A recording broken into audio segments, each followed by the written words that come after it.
Multi-award-winning and acclaimed ceramist Andile Dyalvane will, on the 15th of August, host his very first Clay Adventure Masterclass Series at the Victoria Yards in Johannesburg. The event gives clay enthusiasts an opportunity to learn, to absorb and to polish their skills in working with clay from Andile's, as he shares with them what he learned through his 19-year journey in the industry. And for more on this, let's now chat to him, and he joins me now in studio. Very good morning to you, Baba, and thank you so much for joining us. Before we talk about your upcoming event, let's now discuss how and why you ventured into the ceramics industry. Well, for me, ceramics is something that I grew up playing with clay, that is. But I was exposed to ceramics only when I finished my matric.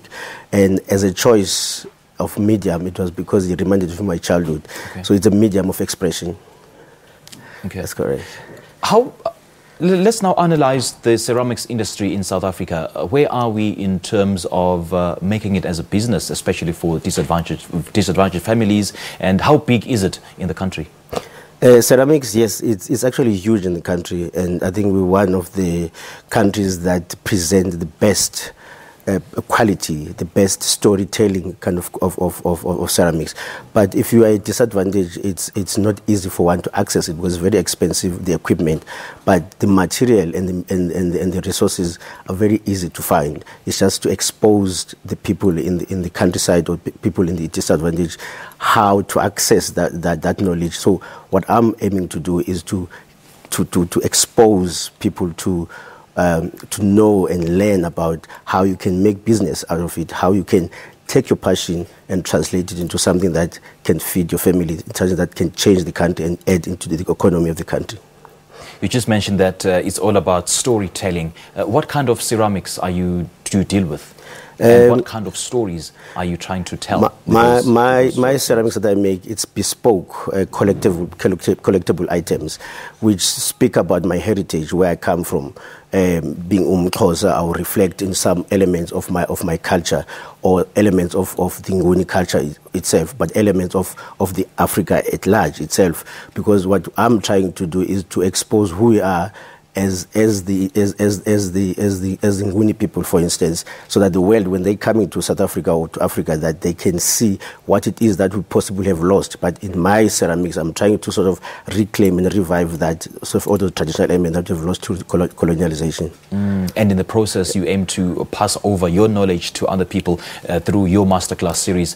What is it that you aim to achieve with these series? So I mean, over the past 20 years, I've had an opportunity to be guided by my village, by my elders, but also the leaders in the industry from my lectures and teachers and everything. So me sharing my knowledge is trying to say thank you.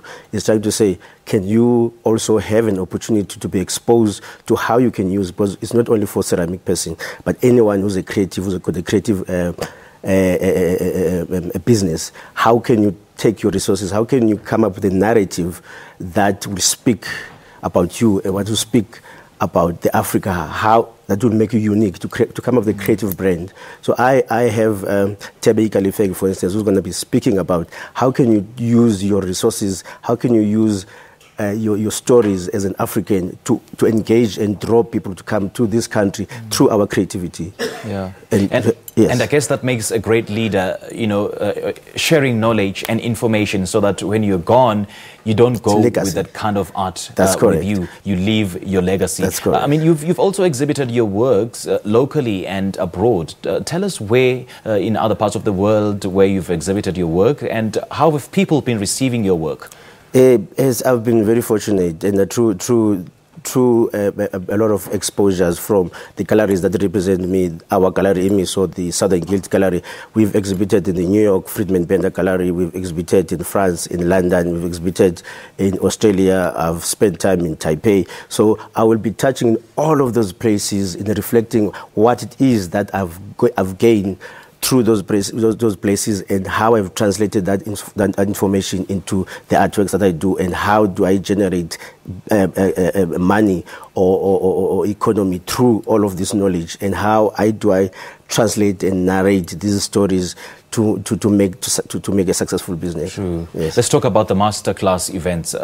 Those interested, how do they get hold of the tickets, and how do they attend such events? All right, so it's on the 15th at Victoria Yards, and you go to Quicket. You can buy tickets for $6.40, be it an individual or students or anyone. But also I'm exhibiting 100% design, which is the last day today. So if you come and visit me at the stand as a featured designer, you can also acquire the tickets there as well. Okay. If I want to venture into this industry, what kind of advice would you have for me? Just know that it's hard work, but also do it because you love it, and do not work alone. There are a lot of other people that have made it, and you can always ask advice. Okay. Mr. Clay Master, thank you. Thanks for joining us. All the best.